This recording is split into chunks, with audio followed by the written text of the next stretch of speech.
It's been more than a decade since the Republican movement was soundly defeated at a referendum on whether Australia should remove the Queen as head of state.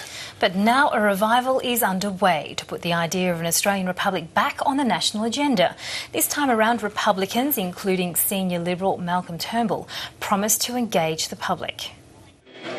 Much has happened to the British royal family since Australia voted no to a republic 14 years ago. The new generation has inspired a resurgence in the royals' popularity worldwide. Even the Queen is comfortable with the modern duties of celebrity. In Australia, the Republic debate, which raged in the 90s, has faded from view.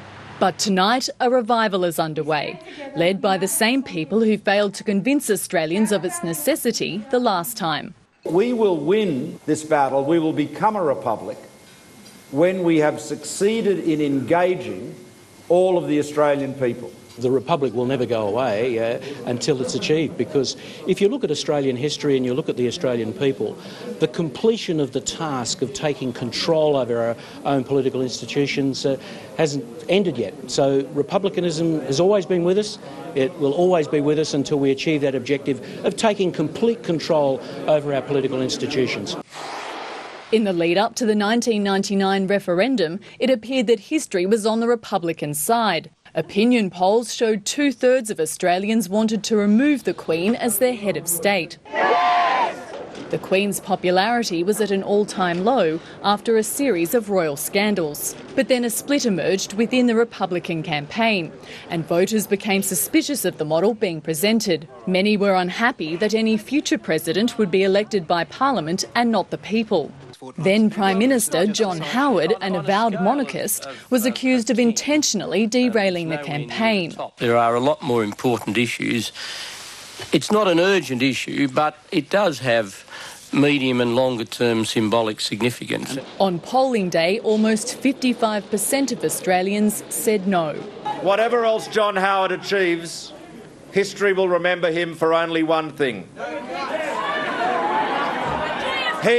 He was the Prime Minister who broke this nation's heart. Monarchists say if Australians didn't have the appetite to become a republic then, they certainly don't now. There is absolutely no mood for change, and that is demonstrated not in one poll, but in the whole trend of the polls, across the polls and over time. They're all indicating there's very little support, and that's for a vague politicians' republic. Republicans say such sentiments inspire them to do a better job of educating the public this time around. They plan to hold what they call an online plebiscite, which they hope to take to Parliament. If there is another referendum in 10 years' time and it is lost, I think the Republicans will have to lick their wounds for a very long time indeed. But it's still unclear just what kind of a Republican model will be on the table this time. Whatever it is, supporters say it doesn't really matter.